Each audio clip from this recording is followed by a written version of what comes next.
know, us humans, we've been pretty busy these past few millennia. Since whenever it was we stopped dragging our knuckles on the ground and made the great leap forward from chimpanzee to Homo sapiens. We've made a lot of mischief, that's for sure. We've also created some pretty cool gear, which kind of got me thinking. Thousands of years from now, when learned scholars gaze back and try to list the most important, transformative, world-changing inventions in the history of humanity, what's likely to make the cut? The electric light bulb? The steam engine? The internal combustion engine? The airplane? The automobile? And of course, sliced bread. But right up there in the pantheon, alongside all that stuff, is a more recent breakthrough, a new invention that came out of nowhere. The invention in question is, of course, the World Wide Web, an amazing and surreal universe that spawned huge fortunes, upended countless industries, and changed the way that much of the world works, plays, communicates, shops, and even falls in love. My name's John Heilemann, and I'm here to tell you the story of the web's rise from obscurity to global ubiquity. It's a tale I know like the back of my hand, because as a journalist, I had a ringside seat for the whole shebang. For more than a decade, I was right here in Silicon Valley, witnessing up close the moments that shaped the internet age. That age began with a vicious power struggle to decide who would control the future of the just emerging web. Jim Clark starts literally pounding the table, and he's like, we have to take this thing public. We have to take it public right now. Close of trading, I had made $663 million. A struggle that would end with an epic courtroom battle. I have no idea what you're talking about. And that would forever be remembered as the browser war. We were like a deer in the headlights with Microsoft in front of us, so, you know, what do we do? What do we do? It was all hands on deck. This is not a drill. They're gonna crush us, they're gonna crush us. We have to destroy this company.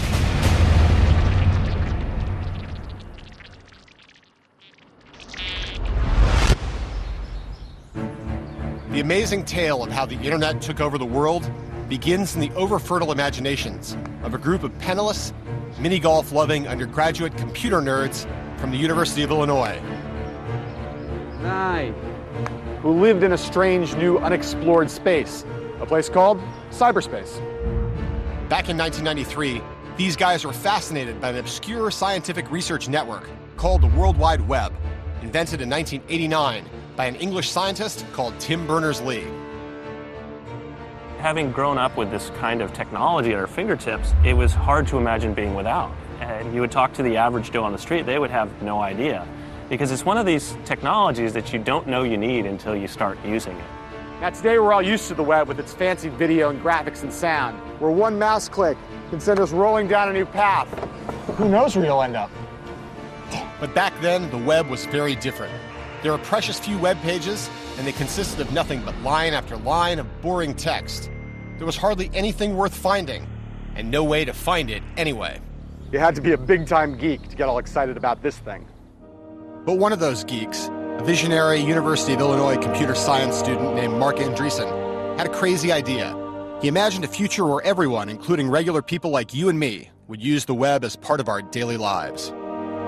Andreessen worked in a cubicle near me, and he was working on a different product, and then he got all wild-eyed about this thing called a web. The internet at that point was really only for nerds. It was really only for academics and researchers and scientists, and there wasn't anything that ordinary people could do on it. But it was so useful to the people who were using it that I always figured everybody should be able to use it. But he was like, yeah, man, this stuff is going to change the world. It'll be great. You know, it's global hypermedia. And so I was just like, yeah, okay, whatever. Andreessen may have been the most excitable, but soon enough, he and a bunch of his college programming pals were working on making the web easier and more intuitive to use, adding images, pictures, audio, and video capabilities. The fruit of their labors was this: a dead simple piece of point-and-click software, the world's first graphical web browser. And every time you surf the internet today, you're using one of its descendants. In the fall of 1993, the Illinois geeks posted Mosaic online and made it a freely downloadable gift to humanity. And what a gift it turned out to be. Well, we first posted the announcement on a newsgroup, on a Usenet newsgroup at that point, and I just said, does anybody want to be part of a beta effort? And I got back 12 responses, and so I sent the browser to 12 people. And then it just spread virally from there. So it spread from 12 to 100 to 1,000 to 10,000 to 100,000 to 1 million. This was the moment when the internet went from obscurity to ubiquity, from a toy for geeks and a tool for scientists to a bona fide mass medium. A bunch of 20-something, code-crunching, burger-guzzling kids had kick-started a revolution. But before Mosaic could go truly global and imperil Bill Gates and Microsoft, it needed one more ingredient: a giant, heaping pile of cash.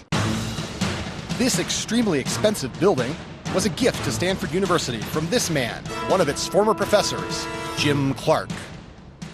A poor kid from West Texas, Clark was a high school dropout who turned himself into a computer science professor at Stanford, then founded a company called Silicon Graphics that made him a legend in the Valley. He had a taste for fast cars, expensive wine, and mid-air death-defying antics, like flying a stunt plane. The first time we met, in fact, he took me on a helicopter ride and nearly killed us both. But having just left Silicon Graphics, Clark was looking for something new, something big. And when he saw Mosaic, he quickly became convinced that he'd found it. I had spent a lot of years thinking about the convergence of different kinds of media with digital technology. And so it just sort of crystallized in my mind that the internet and the World Wide Web were going to be the thing that ushered in that convergence. In fact, once the epiphany happened, there was no turning back. I was willing to bet, and in fact did bet, a third of my net worth on this concept. Wasting no time, Clark contacted Marc Andreessen, who had graduated from college and hightailed it out of Illinois straight to a job in Silicon Valley. February '94, I'm at work and I get an email from Jim Clark saying, I'm thinking of starting a new software company. Do you want to get together and talk? So I said, well, this is interesting. So I broke my normal rule of not getting up before noon and got up and had breakfast with him at 7 a.m. In the months that followed, Marc and Clark became inseparable as they plotted how to turn Mosaic into the basis of a business venture. But this obviously wasn't something that they could do by themselves. They needed a team. And soon they were on a plane for Illinois on a recruiting trip that would spark the start of the internet age. We hopped on a plane and arrived late one evening and met everyone at a pizza parlor and sat there and had a beer and some pizza and just kind of talked about generally what we thought. Well, I think we were all a little intimidated, to tell the truth, because he was this big Silicon Valley guy, relatively famous, had founded a very large computer company. Everyone knows he's got a lot of money, and he's coming out here, and he listened. I didn't have a concept of how we would make money at the time, but it's like so many other things. If there are that many people using something, and it had grown to 1 million users in a period of 9 months, there's going to be a way to make money out of it. But these guys had no clue. What Clark cared about right now was getting the Illinois geeks on board, so he made them an offer beyond their wildest dreams. Each of us comes back a little starry-eyed, a little dazed, and for me, just in junior year of university, I was just like, getting a full-time job offer before I've even graduated for that kind of money, it's like, oh, wow, yeah, man, why would I turn that down, In hindsight, it might seem obvious that the web browser would change the world. But although Jim Clark may have grasped that insight, most people didn't, including the one person you would have expected to get it immediately, Bill Gates. Gates, of course, was the co-founder and CEO of Microsoft, the most important and fantastically profitable high-tech company of them all. Over the course of 2 decades, Microsoft had established a near monopoly over PC operating systems and had used that monopoly to gain a vice-like grip over the entire computer industry. The web was cyberspace as a wide-open road, fast-moving and exhilarating, and it would take you absolutely anywhere that your curiosity led you. But Bill Gates thought that the information highway should be a toll road on which Microsoft controlled all the toll booths, and we would all have to pay to drive. Thanks a lot. Gates' online system was called, surprise, surprise, the Microsoft Network. And in 1994, lots of smart people assumed that he would succeed in foisting down the world, like he usually did. Here was the information superhighway that futurists had been predicting for years. And although Gates didn't realize it yet, his worst nightmare was about to come true. A gang of kids as young and ambitious as he himself had once been were about to threaten everything he stood for and everything that Microsoft had achieved.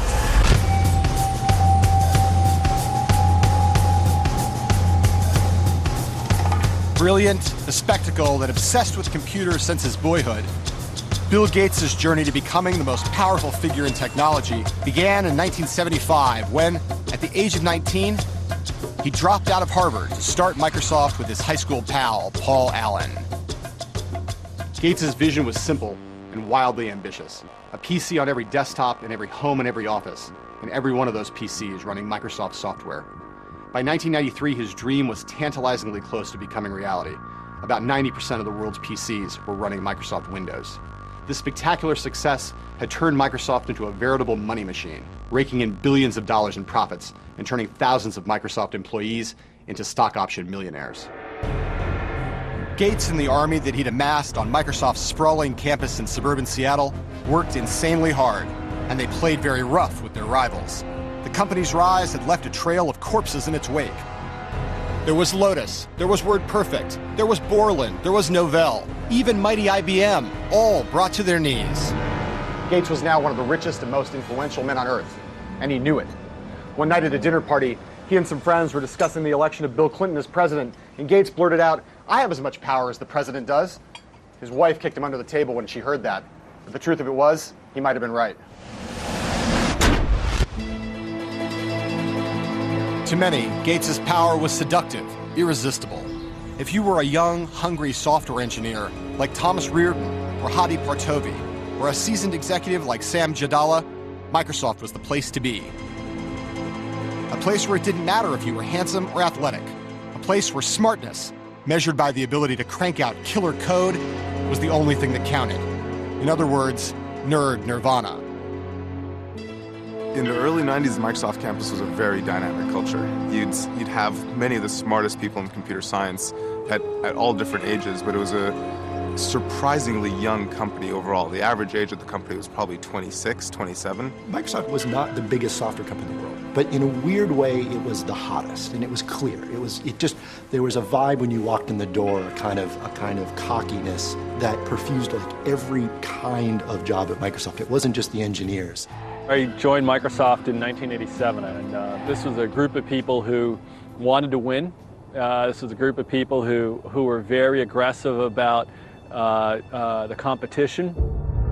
Microsoft's behavior was certainly extreme, but it was driven less by arrogance than by fear and insecurity. Gates knew that at any moment, some puny little startup in a garage somewhere could rise up and topple Microsoft, just as they'd done to others. And along with his trusted lieutenant, Steve Ballmer, he was determined not to let that happen. Unlike Gates, the college dropout, Ballmer had actually been to business school. Where Gates was Microsoft's superego, skinny and cerebral, Ballmer was its raging id, beefy and emotional. But it was nothing compared to Gates himself, the smartest of the Microsoft smart guys, a brainiac who never suffered fools gladly, if he even suffered them at all. That's ridiculous. I'm not using this thing. No. Somebody's confused. Somebody's just not thinking. I mean, there's no way. We'll figure it out. You guys never understood. You never understood the first thing about this. In all the times that I've met Gates, there's only been one consistent element. The moment when he looked at me and said that something I'd said was the stupidest thing he'd ever heard. And I didn't even work for the guy. But Thomas Reardon did. And he remembers his first meeting with Gates as one of the most unnerving experiences of his life. He is not one known to throw out compliments. It was just sort of a, that's good, looks good. Yeah, we probably need to do more of this. And that was about the feedback that I felt like we got. And it wasn't that he was disinterested. I think I learned at the time, really, you feel like you've had a major victory if you haven't been shredded. If he hasn't called you an idiot 19 times. Guess what? You had a good Bill meeting. With Microsoft's minions under his spell, billions of dollars in his bank account, and the launch of Windows 95 looming on the horizon, the Bill Gates of 1993 was on the verge of becoming the world's high-tech emperor. Less than 2 years later, though, Gates would be forced to make one of the sharpest U-turns in corporate history, because Clark Andreessen and their team were about to enter the picture and throw a giant roadblock in their path.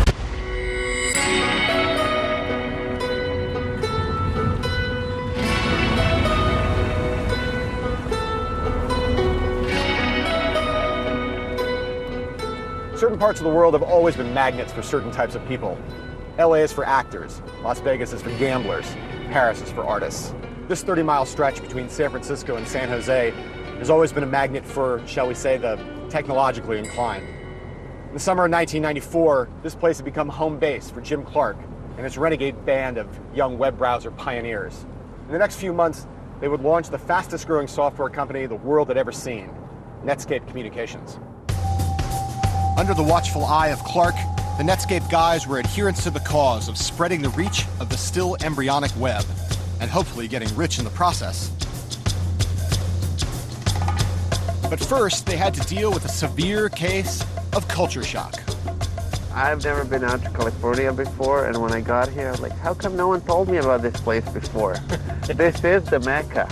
Yeah, this is kind of the Disneyland for geeks out here. It was also a brilliant move to take a bunch of guys, move them out of their home environments and just drop them into a new company because we didn't know anything else except work. The plan was simple. Back in Illinois, the gang had created the first graphical web browser, Mosaic. Now they would work like maniacs to build a new browser based on that and turn the internet into the future of commerce and communication. Just another day at the office, right? I think the mission as communicated to me and the rest of the group was to take over the world as quickly as possible. You know, nothing big, nothing really grand, just go out there and make software so compelling and so great that you'd have to be an idiot not to want it. That was the way Jim expresses things. It's like there's no small goals. It's go out there and take over the world. And so we were all really pumped up to go out there and do something that was great. But everyone at Netscape knew that time was of the essence. The web was becoming more popular with every passing day. The fear was that another, more powerful company would see its potential and launch a browser before Netscape had a chance to. There was an extreme sense of urgency once we started, because we all knew that this wasn't a hard thing to do. And they were right to be worried, because back in Seattle, even though Bill Gates still had his doubts about the web, some Microsofties were aware of Netscape. Thomas Reardon at one point contacted the young company to sniff around for information and found that whatever their inner fears, Netscape gave off a different public vibe, one of supreme arrogance. We were kind of aware of them at a distance, so called up and talked to an executive there and basically got told to go pound sand. And I was like, wow, like every company I called was like, wow, Microsoft's calling. Netscape, 15 minutes and just told me to not interested, and not just not interested, but don't even try calling back. When you're at Microsoft, you kind of get used to being kind of lords of the industry and everybody paying you some homage. At some point in time, nothing. It's clear that Netscape culturally already perceived Microsoft as the people to take out. On the 13th of October, 1994, after months of feverish non-stop coding, Netscape's new web browser, Navigator, finally hit the streets. From this moment, conflict was inevitable, with Netscape cast as the upstart David and Microsoft as the mighty Goliath. Now, you might not think that David would have much of a chance in this fight, but from the moment Netscape's browser, Navigator, was launched, it was an instant runaway success. The night of the first release, we set up in one of the conference rooms, we set up a computer to watch the downloads, and we had a sound effect where there'd be a cannon shot every time somebody downloaded the software. And, after a while, it sounded like a war, because there was just cannon shot, it's just continuous cannon shots. Soon, the web was spreading like wildfire around the globe. The internet age had truly begun, and it had nothing to do with Microsoft. There was a point probably when Netscape got 1 million downloads, and suddenly we thought, what's going on? 1 million downloads? That's a pretty big number. But the truth is that Microsoft's worries about Netscape ran a lot deeper than its little browser. And to understand why requires just a little technical understanding. In the computer business, the companies that have the most power control what's known as a software platform. That's the software on which other programs run on top. With its near monopoly over the Windows operating system, Microsoft controlled the ultimate platform. It was the one on which the whole computer business rose and fell. And for years, it was impossible to imagine that anyone could ever challenge its supremacy. But now Bill Gates' many rivals in Silicon Valley began to imagine a different future. A future where the browser could be an alternative platform, one where you could carry out all your computing needs online, thereby leveling the playing field in the industry and rendering Windows, the most profitable software in the history of man, completely irrelevant. Netscape's sudden success was impossible for Microsoft to ignore. Suddenly, Bill Gates got it. Not just the importance of the web, but the scale of his own strategic blunder and the need to rectify it right now. Late one night, Gates sat at his computer and pounded out a memo to his troops entitled, the internet tidal wave. He declared that the web was, quote, the single most important development in computing since the PC. And he wrote about Netscape as, quote, a new competitor born on the internet, a competitor that Microsoft absolutely had to, quote, match and beat, which meant to destroy. This was a just complete take a right turn, everybody right now, starting not like next week or next month, but starting tomorrow, figure out how your job changes. Bill's message to the company was, let's go find lots of ways for us to now engage in this new battle. It was absolutely like a your country needs you, sort of every man, all hands on deck kind of call to action. That's probably, you could argue, the beginning of the browser. In 1993, the internet was unknown and unloved outside a tiny circle of hardcore computer hackers and scientists. But by 1995, the situation had changed dramatically. Now, thanks to the wizardry and the manic energy of a bunch of engineers here in Silicon Valley, the internet was becoming a full-scale phenomenon, a technology being compared in its importance to television and the printing press. Leading the charge was Netscape. Its browser was quickly becoming the gateway to the web for millions of people. The company had just hired a respectable CEO, and revenues were rolling in. The future looked incredibly rosy, or did it? This man certainly didn't think so. His name is Gary Reback, a well-known antitrust lawyer in Silicon Valley who back in the summer of 1995 was limbering up for the fight of his life.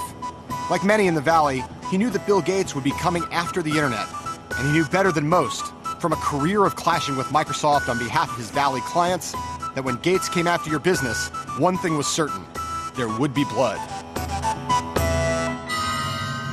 Now Reback had been hired by Netscape, and right away he saw that the young company had grossly underestimated the threat that it was facing. Netscape's business plan assumed that Microsoft would either obey the law or someone would force them to obey the law. Now, I suppose that's not an unreasonable assumption. After all, if you start a business, you don't expect a competitor to just burn your plant down.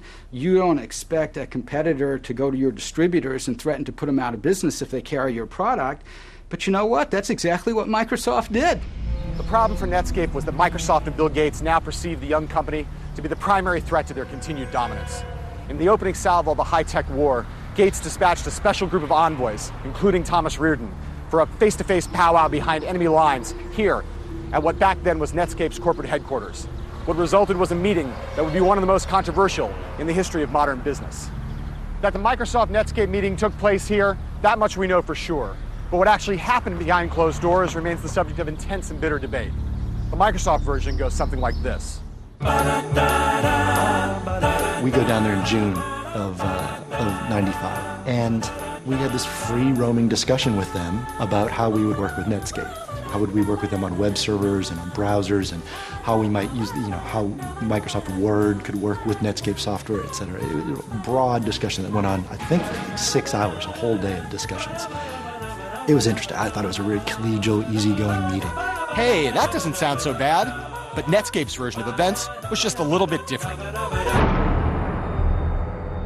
They came to the meeting and they made him an offer. And the offer was, I win and maybe you're there, or I win and you're not there at all. Those are the two choices, basically. It was kind of like that scene from The Godfather. I mean, Netscape got made an offer they couldn't refuse. I was a baby, and me and some of the other kids there went down and, Godfather style threatened Netscape. It's absurd. It's absurd on its face. Microsoft offered us $1 million for unlimited access to all our technology, and it'd be a one-time fee. So essentially they said, we'll buy your whole business for $1 million. Take it or leave it, because if you leave it, we're just going to copy everything you do. I remember thinking at the time, if this isn't illegal, it should be.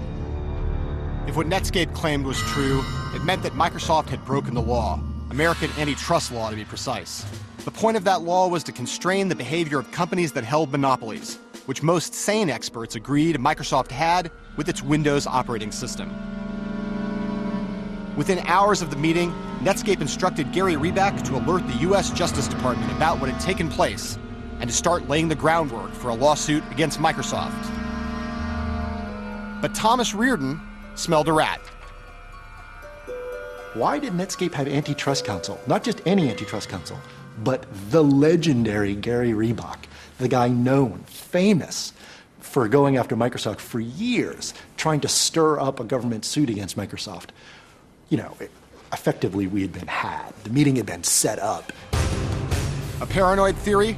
No doubt. At the time, Netscape was the hottest young company in high technology.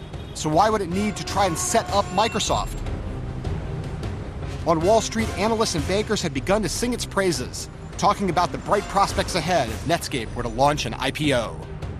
I looked at our projections for Netscape and realized that there was a chance that Netscape could be the fastest growing software company ever. Jim Clark starts literally pounding the table, and he's like, we have to take this thing public. We have to take it public right now. And everybody in the room was like, really? Like, are you sure? What was fascinating about those early days is the growth numbers were extraordinary. You could just almost predict that we were going to have something between 60 and 80 million in revenues for the year. Now hold on here. Wait a minute. Let's think about this. Before Netscape, the standard rule on Wall Street was that a company needed to have at least a year, and preferably two, of strong and growing profits before it could even think about going public. But Netscape in August of 1995 had only been in existence for a year. It didn't have a dime of profits, and it had no idea how it was going to make them. And as Jim Clark told me at the time, the only reason that he wanted to go public so fast was because he needed a giant windfall so he could build the world's biggest computerized yacht. So under these circumstances, going public was lunacy for Netscape, right? Certainly that's what most of the company's employees thought. Wrong. On the day of the IPO, Netscape stock went through the roof, igniting the internet boom that would rage for the rest of the decade.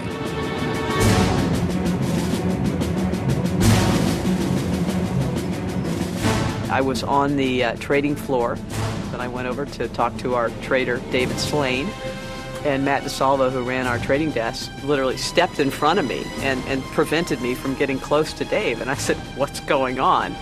And he said, there's a lot of volume in the trading in the shares, and Dave needs all the focus that he has. And you start saying, biggest IPO ever, biggest rise, it's like all this crazy stuff. I was like, wow, people really like us, I guess. I invested $5 million in the company, and on the day of the IPO, at the close of trading, I had made $663 million.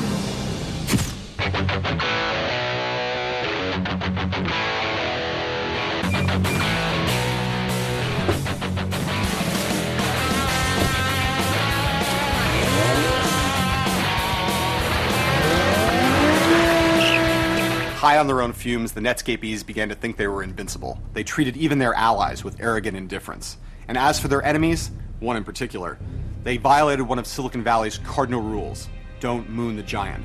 Back in the days when no one would give the finger to Microsoft, here was Marc Andreessen in the press over and over, heaping scorn on the company. Marc Andreessen was very clear on many occasions that he didn't think much of Microsoft, he didn't think much about the quality of Microsoft software, and he thought that Windows was dead. Windows is going to be a bag of poorly debugged device drivers was one of his sort of most notable quotes. A poorly debugged set of device drivers? What does that even mean? To people who speak English like you and me, it doesn't sound so bad. But if you're an engineer, the kind of person who speaks geek, Marc Andreessen's comment was the equivalent of a slur on Bill Gates' mother. And it played straight into Gates' hands, spurring Microsoft on in their burgeoning war against Netscape. For the developers in Windows, who were some of the best developers in the world, to have their baby thought of as a set of poorly debugged device drivers was maddening. And it was insulting, and it got them motivated. I actually personally postered the walls of our hallways with pictures of the top executives from Netscape and some of the quotes that they made simply to motivate people to know, these are the faces of the people you're fighting against. Then you started actually reading articles where people are like, Netscape, the new Microsoft? Like, no, we're the Microsoft. We're the new Microsoft. On December 7th, 1995, Gates let the world know that he had Netscape in his sights. Microsoft planned to drive Clark and Andreessen's startup to an early grave with a web browser of its own, Internet Explorer. Microsoft hastily arranged a press and analyst meeting in Seattle. They did it by design on the anniversary of the attack on Pearl Harbor, and it was called the Pearl Harbor Day, and the view was they were going to attack Netscape with all that they could. Everybody at Microsoft, every last group, every last product was lined up and focused against Netscape. We could say it was focused on the internet, but it was against Netscape. That was it. It was everything. It was all hands on deck. This is not a drill. We have to destroy this company. With traffic on the information highway accelerating rapidly, Gates had pulled out all the stops, pouring millions of dollars into the web and turning Internet Explorer into a do-or-die cause at Microsoft. The sleeping giant had awakened, was how he put it, and now Netscape was about to find itself in a world of trouble. So maybe, just maybe, it had been a mistake to moon that giant and get its dander up. Maybe Andreessen should have been just a little bit less confrontational. If you want to explore that with other people, I'm fine with it. Okay. But I think I'll take a pass. Andreessen announcing that Windows would be irrelevant was probably not such a hot idea. I think they just got their dander up and decided we're going to smack them on the head. Despite Netscape's head start, Microsoft's Internet Explorer team had some real advantages.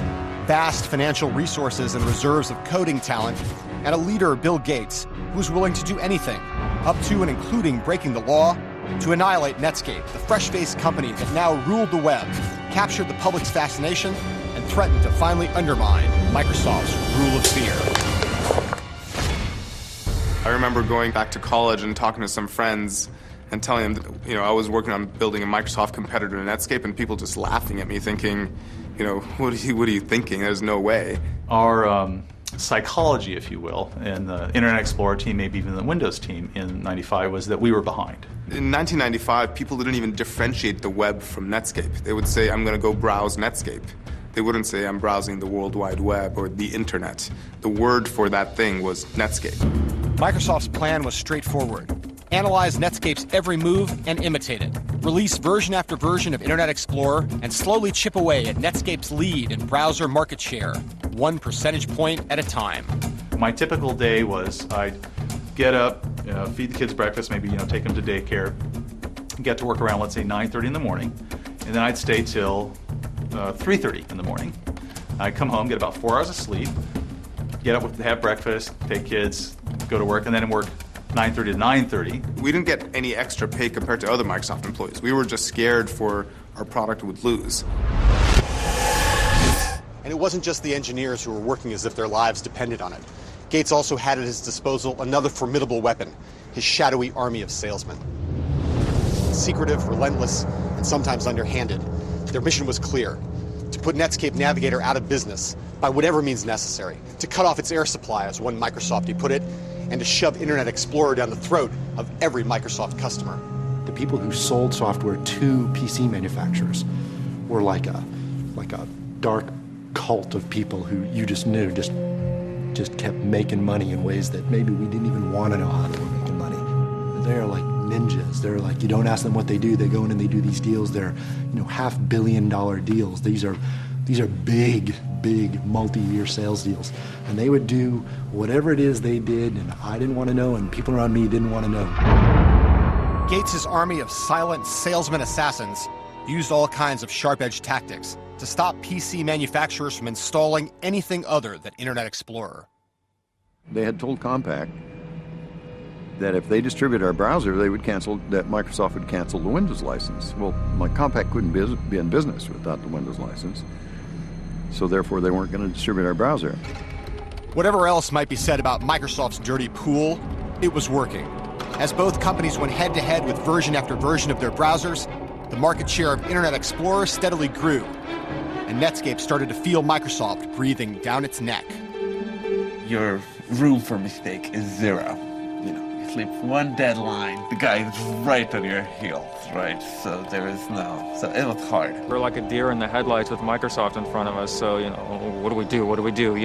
They're going to crush us, Netscape's sense of impending doom was heightened by one final factor. If the company was going to live up to its potential, it needed to make profits, so every dime of revenue was precious.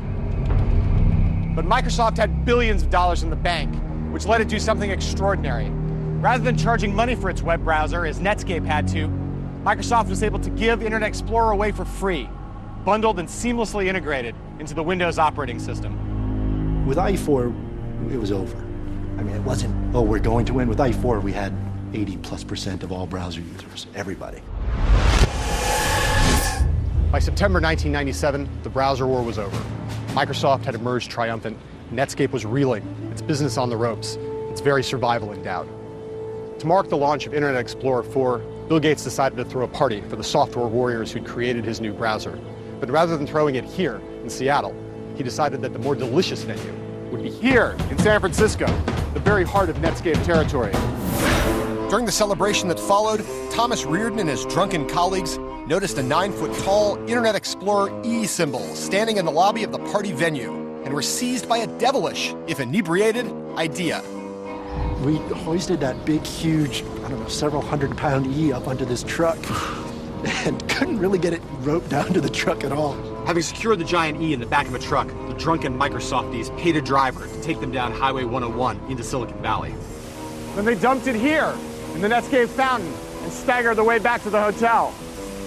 So I came into work, and here's this giant E on the front lawn, and people start strolling in, and everyone's talking about the E. And it was seen at the time, at least by me, as not a movement of strength by Microsoft, but a movement of weakness, of like a kind of neener, you know, we can do this, you know, look, we can stick something on your lawn.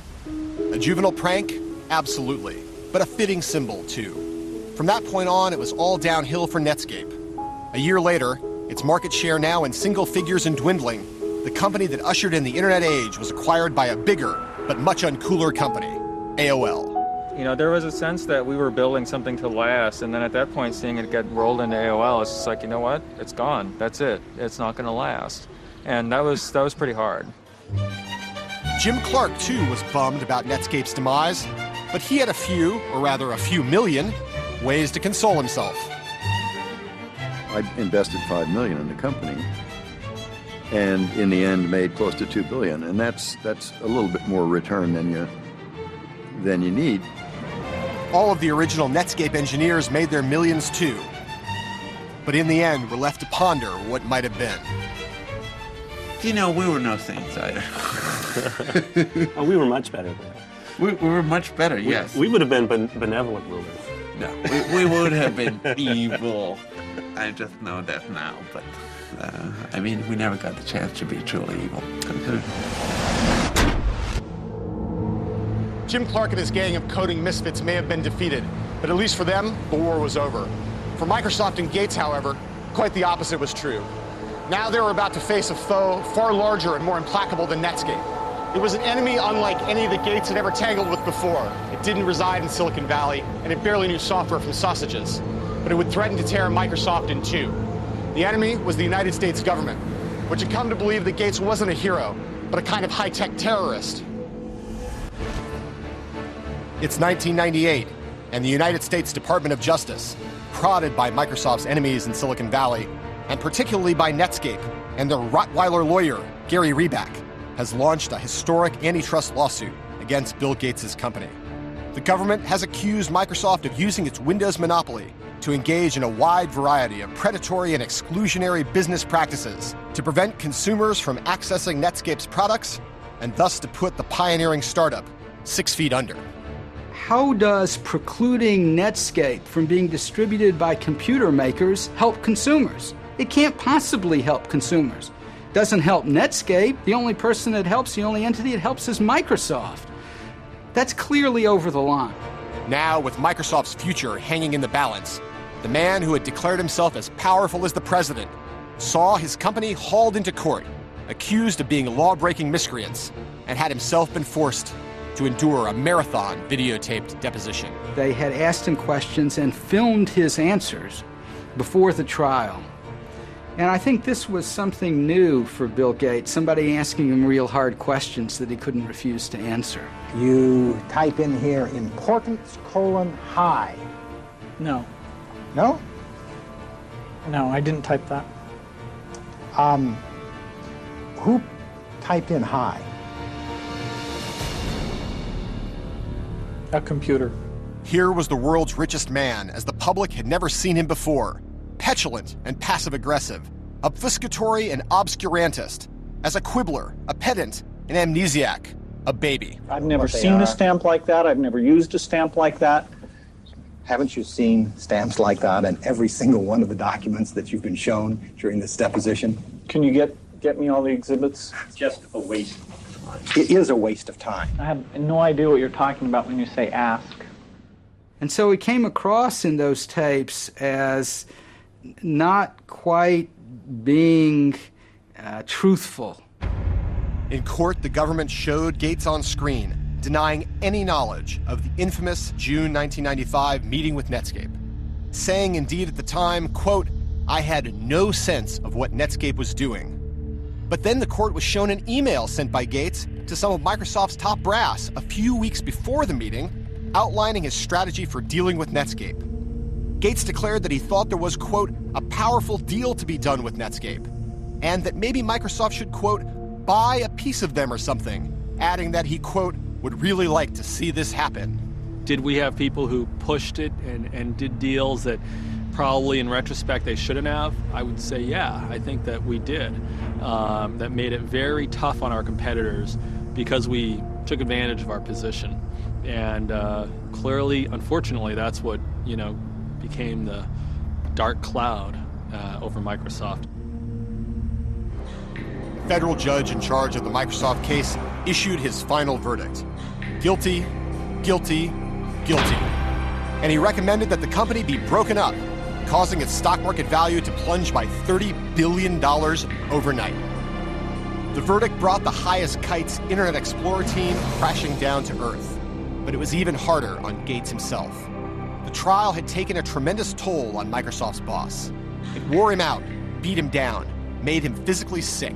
At one point, I was told by some Microsoft board members, Gates had even broken down in tears at a company board meeting.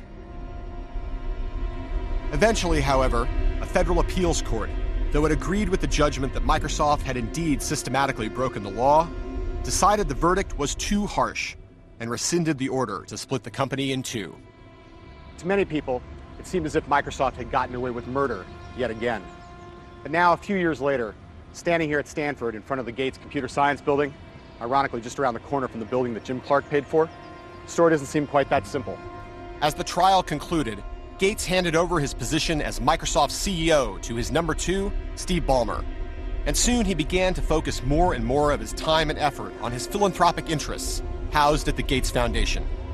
What's clear is that very much like J.D. Rockefeller, that robber baron of an earlier age, Gates may wind up changing the world as much with his charity work as he did at Microsoft. What's equally clear is that Microsoft is no longer the force it once was. The cowboy swagger and bravado that defined the company in its golden years is gone. Although Microsoft won the browser war, the revolution sparked by Netscape unleashed a new generation of startups, companies like Google, that have made Microsoft look old and clueless and lumbering, just as Microsoft and Gates made IBM look 2 decades ago. And so an eternal lesson of the high-tech world has been proven true again. Even the most powerful empires can disappear in one click.